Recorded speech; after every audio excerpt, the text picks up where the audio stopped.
It's pretty horrible to see what's happened to the conservative movement because, I've been in this for 2, 3, or 4 years now. I remember watching when I was in high school, Donald Trump appear on your show, and it was probably one of the coolest things I ever saw. And I think everybody believed in 2016 that things were going to be different. That with Donald Trump being an insurgent in the Republican Party, the hostile takeover, and then becoming president, I think everybody believed that it was going to be a real America First movement, that the John McCain, Mitt Romney, George Bush conservative movement, Big Tent conservative movement was done. And so then to see all these people that wear the MAGA hat, people that they co-opt the Donald Trump message, co-opt the Donald Trump look, the optics and everything, for them to then use the same tactics of the left. They're really embracing this mono-party globalist mentality. You say it's the left or the right. I think it's really sort of more of the same conservative stuff that we saw 25, 30 years ago. It's not the first time this happened. There was a big battle in the 1980s and the 1990s.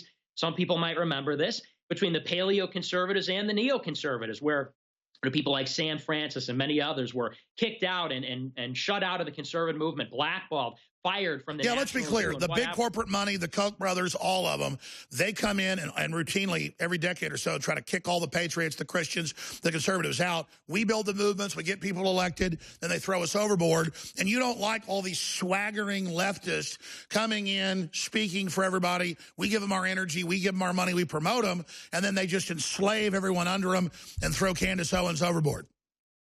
Well, exactly, and it's even happened to you. We've seen the same people like Ben Shapiro and others who have lambasted you and called you a conspiracy theorist and so on. And so what we really have to keep an eye out for is the gatekeepers. I'm all for being in a Big Tent movement. If people disagree with me, they're more libertarian leaning, like you said yourself, that's great. That's fine. We want that to happen. Yeah, Big Tent, but you still get your speech. You get to say, I don't think you should be posing with a tranny. That's your right to say that. That doesn't make you excluded. Exactly right. They should embrace the Big Tent mentality, because we really have to understand that we will either hang together or we will all hang separately, because the left is coming for everybody. And so they think, well, if I just shun Alex Jones, if I just shun Nick Fuentes, well, they won't come for me. But you see they're coming for Steven Crowder on YouTube. They cover people one after the other. Well, Nick Fuentes is here with us today, and I really appreciate him coming on, nicholasjfuentes.com. And I'm very familiar with his work. We're very excited to have him. We should have him as a guest more often. He's 21-year-old college dropout from Chicago. That's his own description. That's what I did, too, just like Bill Gates and Rush Limbaugh. He worked on the campaign for Donald Trump 2016 and hosts a nightly YouTube show called America First. And he gets a lot of really powerful videos and things. I'm going to play some good video in a moment from the folks he's talking about. Turning Point USA and Charlie Kirk. We're going to play this Charlie Kirk thing in a minute. And it's not my intention to be an infighter or to attack people like Charlie Kirk. And if Charlie Kirk has his own show, which I know he does, and he doesn't want to have somebody on it, that's his right. But when it's a public campus and he starts telling people, don't let this person in, and there's not a security issue, that's Antifa, leftist, very dangerous, very un-American. I'm the Washington Post here today saying time to ban the First Amendment under hate speech. This is getting more and more dangerous. So we don't need things like that. And why was Candace Owens thrown out over the made-up thing she's anti-Semitic? That's just insane garbage. Now the OK symbol's anti-Semitic. It's just the left flexing their muscles and seeing what they can ban. And so I've seen a lot of other things. And I know folks that have been to some of the Turning Point USA national events, and they say it's a little leftist. And look, I know we want to have a big tent, but if we have a big tent so long, we'll compromise, and then the left continues to take over. So we're going to have Nick get into this and play some of these clips, but here's some of the good things Turning Point USA is doing. It's up on Infowars.com. Video, triggered liberal, claims it's criminal negligence to defend Second Amendment on campus. Let's play some of that video. Yeah. Criminally irresponsible. What's your name? Fuck you. Thank you. Thank you. That's my property. What's your name? Yeah. Why would you do that? Do you hate free speech? Do you hate free speech? What you're doing is criminally negligent, advertising it's not. Guns on a college We're campus. practicing free speech. You know that's my property. Okay. I'm going to tell campus safety on you. Okay, please do. Do you know that? What's your name? Why do you hate free speech? Tell me why. All right, man. I hope you're proud of yourself, okay? Does that make you feel good? And so they've got all these great campus groups. I've been invited by Turning Point USA groups to speak at different colleges. I haven't been able to yet because we've been too focused here in the bunker. So there's a lot of great people in Turning Point USA, and they go there and produce all this great video and all this great movement, which is good. But then we don't want to become, at the leadership level, what we're fighting. So Nick Fuentes joins us now. We'll play some of these clips. Because at first, correct me if I'm wrong, you were saying you'd been barred. Then Turning Point denied that. And that's Charlie Kirk's issue. And now you have the footage of it indeed happening. So this is not good. I mean, I already smelled some foul odors emanating out of the top of it in the last year or so. And I've just wanted to be supportive because it's, you know, it's got a lot of grassroots folks feeding key intel up. But to give us your take. Yeah, that's correct. I went to Politicon this weekend, and I went there as a general attendee. You know, I didn't go there to make a big scene. I didn't go there to cause trouble. I went actually to get a picture with Charlie Kirk, and I think you played just a small clip there. I went to go get a picture with Charlie Kirk, the big man from Turning Point USA.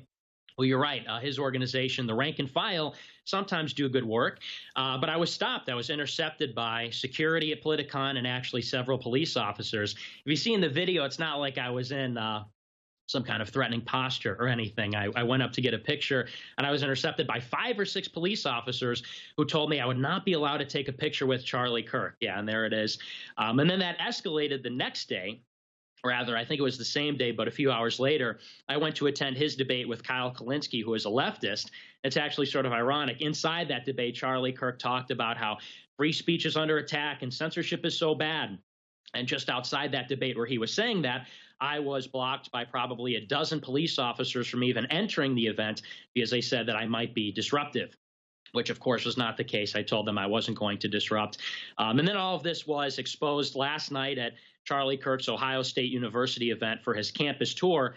Somebody asked him, you know, called him out on his hypocrisy and said, you know, you say you support free speech. He says that he'll take any challenge from anybody at any time on any idea.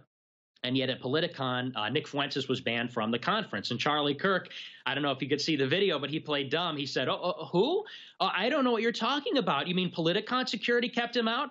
And it was sort of interesting because if you watch the rest of the Q&A, some other questions were asked about me and my involvement with Ashley St. Clair, who was fired from Turning Point because she was photographed with me. And from his answers, you could tell that Charlie Kirk very much knows who I am. He very much is trying to prevent me from interacting with him. But during that event, he played dumb and said, I have no idea what you're talking about. Are you talking about the anti-Semitic white nationalist troll? And this is exactly what these people do. It's just as you said. They are using the same Antifa left-wing tactics, which is censoring, shutting down, using police, armed security, using thugs, and also using the same smears. You know, anybody that we don't like, their ideas that we don't like, they must be racist. They must be white nationalists, anti-Semites. It's crazy. Just before I went on, Sebastian Gorka, who used to work in the Trump administration, actually tweeted out a little clip from my show and said, this vile person is on Twitter and he's verified. This is somebody in the Trump administration that's effectively calling for me to be censored online. These are supposed to be the people that are in favor of free speech. These are supposed to be the people fighting tech censorship. And here they are supporting it because I have the wrong opinion. So and let's play those 2 clips you're talking about back to back. Here it is. My question is for Charlie. Charlie, I wanted to ask you about you trying to get into West Point. You said that you applied to West Point, but they gave your place to an applicant of a different gender and persuasion. I know the test scores and I knew the qualifications. She was less qualified. So my question is, if they were of a different gender, do you know what gender they were? I never said that. That's fake news. Thanks for being here tonight. Never said that. Thank you for being there tonight. I eventually lost my spot out to what I felt was a far less qualified applicant in my district that was of a different gender and a different, persuasion. You could take it any way you want, but I knew the test scores, I knew the qualifications. I was kind of got the short end of the stick. But an applicant of a different gender and persuasion? A different gender and a different, persuasion. That's fake news. Never said that. I know the test scores and I knew the qualifications. I knew the test scores, I knew the qualifications. That's fake news. Never. I reject this idea of dual loyalty. I have loyalty to ideas. And of course I love the Grand Canyon, I love the Rocky Mountains, and I love Boston, I love Chicago. But if all that disappeared and all I had was ideas, and we were on an island, that's America, that's Israel. And that's what people have to realize, that America's just a placeholder for timeless ideas. And if you fall too in love with, the specific place and all this, that's not what it is. Israel will be the exception because there is a holy connection to this land. And we just added that clip in there to talk about after the break. But there you go. I flew on an airplane with this guy after the RNC 2016. Seemed like a nice guy. And, I like the idea. I like the fact that they have contact with Trump. And I like what the members are doing. They're great people. But, yeah, I know there's a lot of other videos online, too, of him really telling whoppers of lies, or he has amnesia, brain damage, and doesn't have any type of long-term memory. I mean, maybe he's got a head injury. What do you think? Yeah, no, I definitely think that's possible. Certainly he could be mentally retarded, as you like to say, or he could just be straight up lying. We've seen a lot of cases of this where people get involved in conservative politics and maybe say one thing, and then they get donors, and then they get people funding their organization. They get some connections. They rub shoulders with powerful people like the president or his son in the case of Charlie Kirk. And then all of a sudden their opinions start to change. And then suddenly, their love for America becomes a love for another country. So, yeah, I mean, he could have been brain damaged, maybe dropped on his head or something, or he could just be straight up lying, in which case we have to hold him accountable. And that's what we're trying to do. Are you saying, though, from one of the Trump sons or from Trump that we're getting the things he's saying? I think it's because he's just trying to be everything to everybody. And that's what conservatives always do. And the left controls the whole debate. We'll talk about when we come back. Regardless, it's not good. Stay with us. The bell rings. The fight starts. The evil fall. Black sunshine. Nick Fuentes is our guest, and he's worked in the Trump campaign, political activist. I've seen some of his work going out and exposing leftists. So why is he upset with Turning Point USA? Well, I mean, I've seen a lot of things. I've seen them get very, very soft. And I saw them when Candace Owens said that Hitler was a globalist and he literally had the plan for the EU, world government, the 1,000-year Reich. The left really liked a lot of those ideas. They just didn't like Hitler, particularly in his race stuff. And then Turning Point turned on her and she left. So I'm not an infighter, and I like Turning Point USA and the members and what they're doing. But when you find out that they've got a list of people they don't let come into these supposedly open deals, and then they're champion colleges being open, and Trump says he'll sue colleges or take their money if they don't let people into these things or let people speak. And Mr. Fuentes is saying he's never gone and taken one of these over. Why does Charlie Kirk not want you to speak? Because you bring up stuff about how he changes his stories, or what is it? I mean, what got you on his trail? Well, so this all started last week when I think a few people that watched my show, that watched my broadcast every night, they went to his event at one of the universities in Colorado where he was giving a speech, and they asked him a couple of questions which I don't think he liked. I think the first person asked him about our foreign aid to Israel. The question was very simple. It was this: why do we give $3.8 billion per year to Israel when you have a lot of poor countries that we don't give that much aid to, and when Israel actually doesn't provide that much of a strategic benefit? Charlie Kirk didn't like that question. He said that Israel's our greatest ally and God bless Israel and all that. We had another person go up and ask a question and say, illegal immigration is obviously something that Turning Point stands against, but Turning Point USA is in favor of mass legal immigration. On my show, we oppose not just mass illegal immigration, but mass legal immigration as well. We know that the demographic change that's taking place is really not so much a problem of legal status, but more a question of where these people come from, what they believe, and so on. But in any case, he was asked these two questions at that event, and he didn't really have a good answer for them. He was asked four questions by people to watch my show the next day. Questions about the First Step Act, where President Trump passed the First Step Act, and this released rapists, murderers, all kinds of people. Now, I love President Trump. I campaigned for President Trump. This was a bill that was designed by Jared Kushner, and it's letting criminals out on the street, something that Charlie Kirk supports. He was asked further about Israel, further about legal immigration. This went on at that event in Iowa the next day. It went on the next day then in New Hampshire. So we had three consecutive events where Charlie Kirk was questioned by people that watch my show about his support effectively for globalism. The three gripes that we have with Turning Point USA is that he is not a patriot on immigration. He thinks it's fine if we're stapling green cards to people's diplomas, and they get a green card and immigrants are coming in and taking high-skilled jobs. So he's not a patriot on legal immigration. We think he's anti-Christian because he peddles and promotes degeneracy. He's taking pictures with Lady MAGA, some kind of Make America Great Again themed drag queen, supporting homosexuals in his organization. And then lastly, he's not a patriot in terms of his own country. I think a lot of people suspect, rightly so, that he has a dual allegiance or a dual loyalty to Israel. And I've said before, whenever you criticize Israel, they call you anti-Semitic. I know you've experienced the same thing. I don't hate Israel. I don't really think about Israel. I think about the foreign aid money. I think about the fact that they had spying devices discovered on the White House lawn that originated in Israel. This is a country that we give support in just about every way, shape, and form: monetary support, military support, political support. Nick, and they spy I wanted on us. to get you on, and it's fine to get into Israel.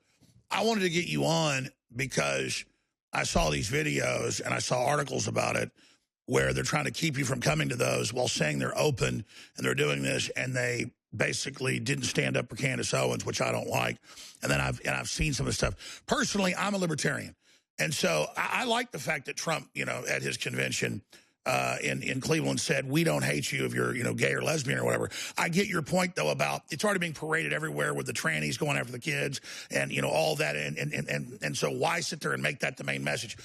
But it's not about even agreeing with your message or disagreeing with what you're doing.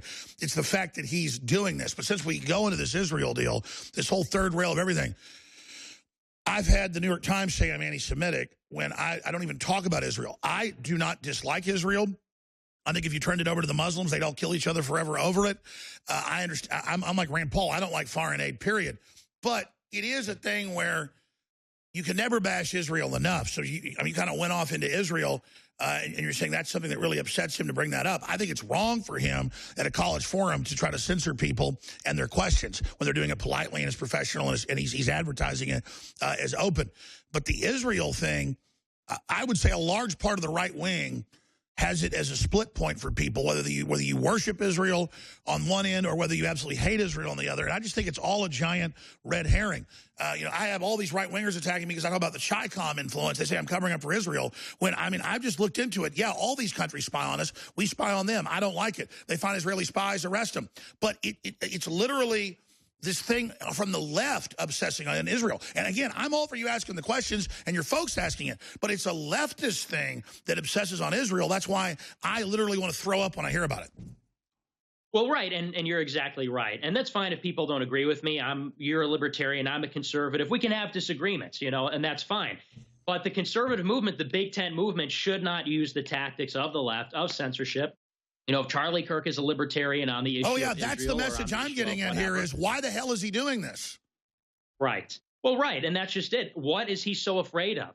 If he's got a different opinion, that's fine. He should have the courage of his convictions to stand up and answer the questions. And, he did answer our questions last night, but then why ban me from Politicon? Why have armed security? If he's such a small government libertarian, why does he have 12 armed police officers stop me? I'm like 5'10", trying to enter in and attend his political speech where he's talking about free speech. To me, that's the great hypocrisy. And I'm sure there's a lot of conservatives that don't totally agree with me or aren't on board, but I think they would agree with me that Charlie Kirk should not be such a hypocrite on the issue of free speech. If you build your career and make your case on, I'll engage with anybody, anywhere, anytime, on any idea, then that doesn't have an asterisk that says, except when it's inconvenient, except when my donors don't want to hear that, except when my political people in Washington, D.C. don't want to hear that. This whole thing could have been averted. I wouldn't be on InfoWars right now. There would be no controversy if he simply allowed me to take the picture or go into the event. And I think a lot of people are now scratching their heads. It's almost exposed himself. He's made a bigger deal out of it than it is. And they're wondering, what is he so afraid of? Why does he not want to stand these questions? Why can he not defend these ideas? And, I totally agree with you. And I'm sure the article's up on Infowars.com. I'm trying to find it right here. But the Washington Post has come out and said it's time to repeal the First Amendment, to have a hate speech law where anything they define as bad gets banned. We have folks getting arrested for the N-word just walking down the street in Connecticut. I don't agree with the N-word, but I agree with your right to say it. I mean, they're really getting rid of the First Amendment. I've got all these lawsuits by the Democrats. They say they want to end my speech. So to have them doing this to you, I agree, is wrong, and it's stupid. I mean, let you answer the question, or let you say it. He gets to answer it and say what he wants. It's just crazy. Yeah, well, exactly. And you know what else is so troubling is after this whole event, we see people like Benny Johnson, who works for Turning Point USA, and other people that are connected to the organization. You might have seen this on Twitter. You may not have. But people are now standing up and calling everybody who asked questions last night at his Ohio State University event, who asked about Israel, asked about his support of homosexuality, so on. You've now got people working for Turning Point USA saying that if you oppose the Charlie Kirk conservative agenda, you're a homophobe, you're a racist. I think Benny Johnson said we were the Westboro Baptist kids because we're Christians, because we support the Bible teaching that opposes homosexuality. Oh, absolutely. You know, and listen, you have a right to do that. And I agree that none of this sexualization should be promoted to children. And there needs to be a major pendulum back the other way. I was simply saying that they can't come in as neoconservatives and then try to shut out all the classical conservatives. By the way, I have libertarian leanings to my audience. I'm trying to promote a big tent here, but I think everyone should keep their views, and bedrock American values are about Christianity. That's where we came from. And his statement that America doesn't have a spiritualism or doesn't have roots in God is not true. This is a holy land. I believe in manifest destiny. I believe in America's destiny. And I think this land is just as special as other places in the world that I think are also special. I think the Holy Land where Israel is very, very special. I think things that happen all over the world are very, very special. And I do think that it was a little bit sycophantic of him to sit there and say that America does not have a biblical place in the pantheon of holy places on this planet. America is special. We'll be right back.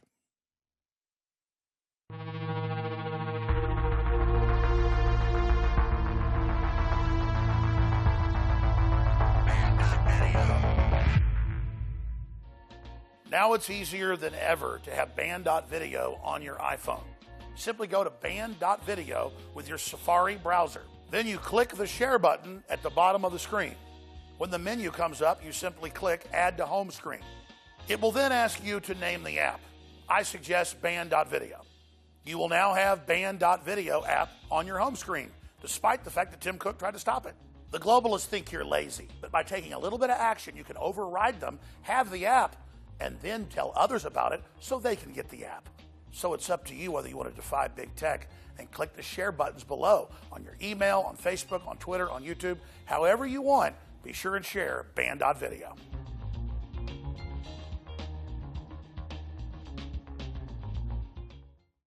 It was more than 25 years ago that I was in college, and I still remember being at Barton Springs, this big natural limestone pool in Austin, Texas that feeds into the Colorado River, and seeing these professional swimmer types out there who were in really good shape. And I remember this old man who looked like an Olympic athlete or something with a gallon jug of water, but it was light brown. And I said, "What is that?" And he said, "It's iodine." And I said, "Well, what's it do?" And he said, "Well, you see how good a shape I'm in." He said, "I learned about this a long time ago, and it's the trace element that counters the fluoride that's killing everybody. And, you know, have you seen how the planes are flying over? You know, they're spraying something in the atmosphere." And I was kind of awake then, but I hadn't heard of chemtrails yet. And I'd heard something about the debate about fluoride, but I knew that Stanley Kubrick had made fun of people back in Dr. Strangelove, back in the early 1960s in that movie. So I wasn't exactly sure what the guy was getting at. But then all these years later, like 8 years ago, Dr. Group's here. And he's like, "Listen," he was a guest. This is about 9 years ago now. And he goes, "You need to take atomic iodine." He goes, "I'm developing it. I'm going to put some out. It'll make you healthy. It'll make your skin healthier. It's the good halogen versus the fluoride. Of course, I knew all about fluoride causing brain damage, lowering IQ, hurting fertility, causing bone cancer, just all of it. And I'm like, okay. He said, but when you take it, I'm going to warn you, about 2 weeks in, most people detox and a lot of stuff comes out of your skin and you're going to really feel bad for a week or so. But then after that, you're going to feel a lot better and lose a lot of weight. Bam. Just like clockwork. About 2 weeks in, I'm taking a dropper full of water every day. And I just suddenly feel lethargic. I feel like crap. I break out. I've got all this oil coming out of my scalp. Hadn't had zits on me since I was in high school. I'm like, what is going on? And a bunch of other things happened. I'll just leave it at that in the bathroom. And that went on about 4 or 5 days. And I woke up one day and felt way lighter, felt great. It's like when you're going up a hill, carrying your kid on your shoulders, and you finally get to the top of the hill and you take them off your shoulders, and you feel a lot lighter, felt like you could fly. It was kind of like that. And then a lot of weight came off of me, and it did amazing things. And then every time I forget to take the good, clean iodine, I start feeling like crap again until I remember to take it. So for everything in our lives, it's so special. Well, X2 is the pure deep earth crystal iodine. And people love it, and we sell it, and it's on the site, and it's our best seller. I was talking to some medical doctors and others, and they said, Alex, there's a small percentage of people that can't absorb atomic iodine and the pure deep earth crystal type. You should have triiodine with 2 other types with it that help you absorb the deep earth crystal iodine, but a little bit of the other 2 types. And so we have all 3 types in Survival Shield X3, and a lot of people like X3 better than X2. It's all your physiology. It's all your body. This is weaker. And that's just the formula, because when you do it with the other 2 types, it reportedly supercharges the pure iodine, and so you don't want it to be stronger. It's not about a saving money thing. It's not even a cost issue. It's that this is a different formula for different people. And so it's up to you to try it. And by the way, iodine's big. I mean, the big mojo. This isn't a game, so be careful with it. Consult your physicians. Check into it, because you already have deficiencies and stuff, and then this comes into your life. You're playing with lightning in a bottle here. It's 70% off of the 2-ounce bottle, 60% off for the 1-ounce bottle right now at InfoWarsLife.com. X3.